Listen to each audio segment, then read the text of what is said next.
एक राज्य में शासन करने वाला राजा दुनिया का सबसे शक्तिशाली राजा बनना चाहता था। एक दिन उसे पूरे देश से आए एक भविष्यवक्ता के बारे में पता चला।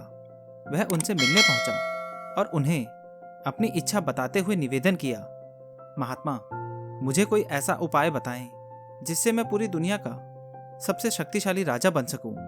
भविष्यवक्ता ने सामने जाते हुए एक रास्ते की ओर इशारा किया और बोले, राजन, सामने जो रास्ता देख रहे हो इस पर चलते जाओ। 20 किलोमीटर की दूरी तय करने पर तुम्हें एक पेड़ दिखाई देगा। उस पेड़ पर चमत्कारी फल लगते हैं। तुम उस पेड़ से फल तोड़कर खा लेना, तुम्हारी शक्ति 100 गुना बढ़ जाएगी। राजा बिना समय व्यर्थ किए उस पेड़ की तलाश में निकलने के लिए तैयार हो गया, लेकिन उसके जाने से पहले भविष्यवक्ता ने उसे चेतावनी दी, राजन, एक बात ध्यान में रखना, जब तुम इस रास्ते पर आगे बढ़ोगे तो तुम्हारा सामना 2 फुट ऊंचे एक राक्षस से होगा। तुम उसे मार देना और तभी आगे बढ़ना, अन्यथा वह तुम्हारा आगे बढ़ना और पेड़ से फल तोड़ना दोनों ही मुश्किल कर देगा। राजा ने हामी भरी और भविष्यवक्ता से आज्ञा लेकर उनके बताए रास्ते पर चलने लगा।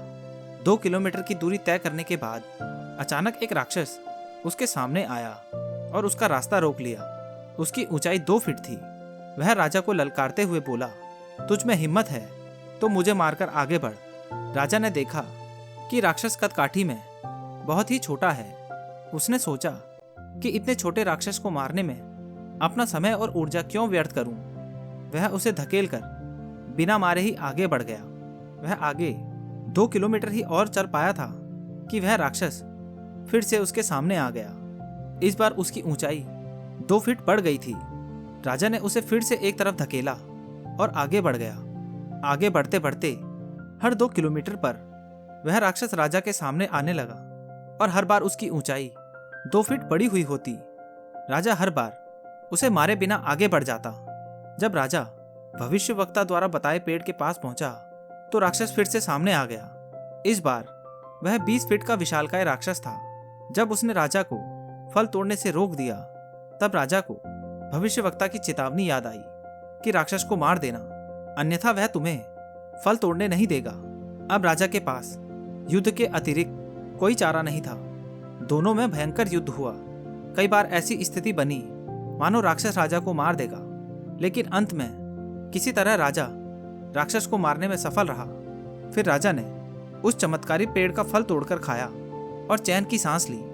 दोस्तों, ये कहानी सुनाने का उद्देश्य यह है कि लक्ष्य प्राप्ति की दिशा में जब हम प्रयास करते रहते हैं तो कई बार हमें छोटी छोटी समस्याओं और चुनौतियों से दो चार होना पड़ता है। हम अक्सर उन्हें छोटा या तुच्छ जानकर नज़रअंदाज कर देते हैं और उसका निराकरण नहीं करते। फिर धीरे धीरे वही समस्याएं और चुनौतियां बड़ी होती चली जाती हैं। एक समय ऐसा आता है जब उन्हें नज़रअंदाज करना संभव नहीं हो पाता और वो हमारे लक्ष्य प्राप्ति के मार्ग का रोड़ा बन जाती हैं।